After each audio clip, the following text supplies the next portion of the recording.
আদ্য পান্ত বৃত্তান্ত শুনিয়া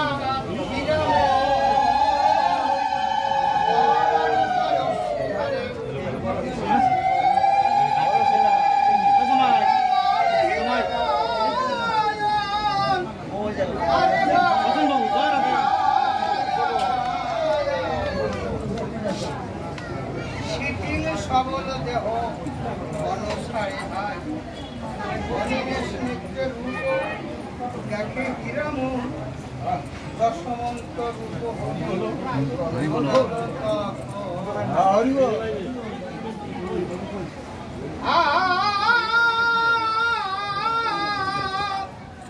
অভিনব রূপ নব দুর্পাদ দেখিতে দেখিতে হলো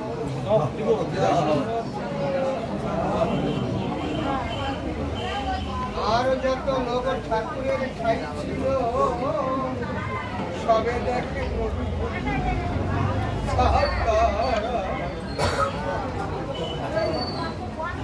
হীরামনে দেখিল সাক্ষাৎ সেই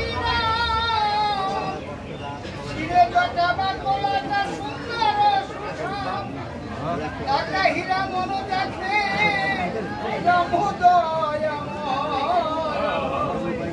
সে রূপের আভা মাত্র দেখে বাম পার্শ্বে কুর্তির মধ্যে দেখে ধনুফুল কটিতে বাকর শিরে জটা কক্ষে বনবাসে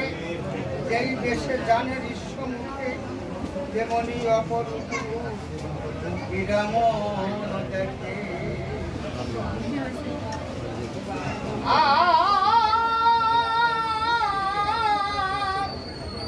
রাম রূপে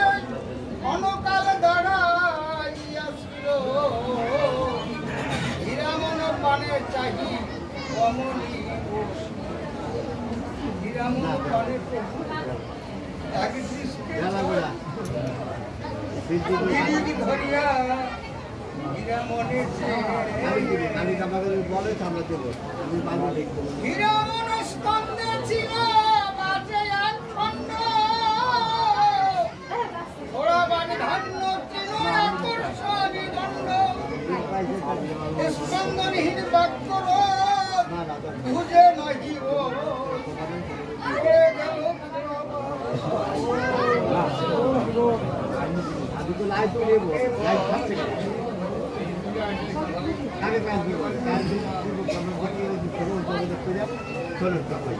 এখানে যে মাঝে মোবাইল এটা মনে হয় 3 মাস আমাদের মতো যেমন মাঝে মোবাইল 3 মাসের যে ধর্ম 3 মাস মাঝে মোবাইল 3 মাসে মাঝে মোবাইল 3 মাস আমি যে করেছি আমরা বসে আমি পড়ে গেল ছোড়া বাস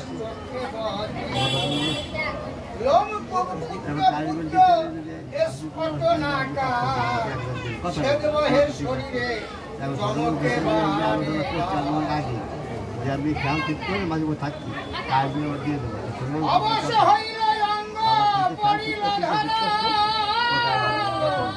আবার যদি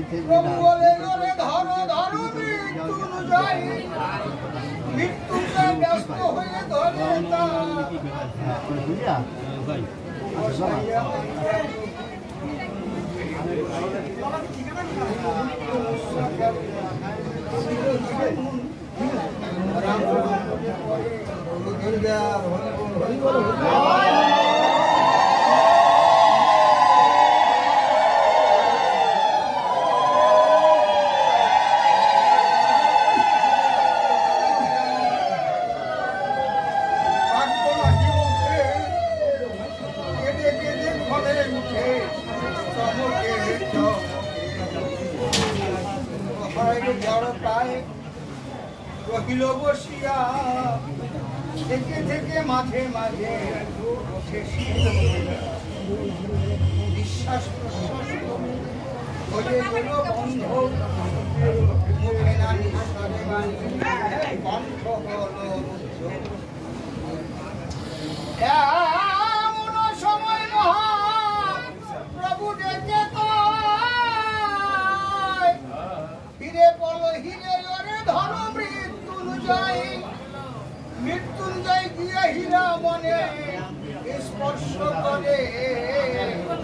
অস্থিরতা ঘুষে মৃত্যুঞ্জয় কর্ণ শুনায় যেমন বলে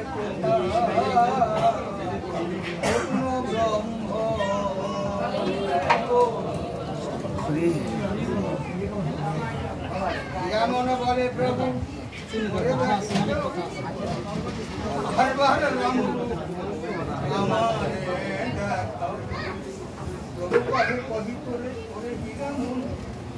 যদি কেউ কারো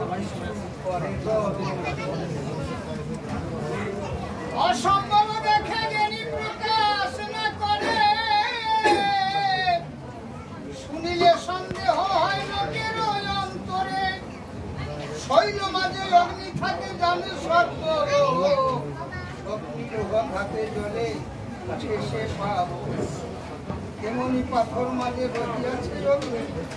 দেখিতে পাইবা থাকে।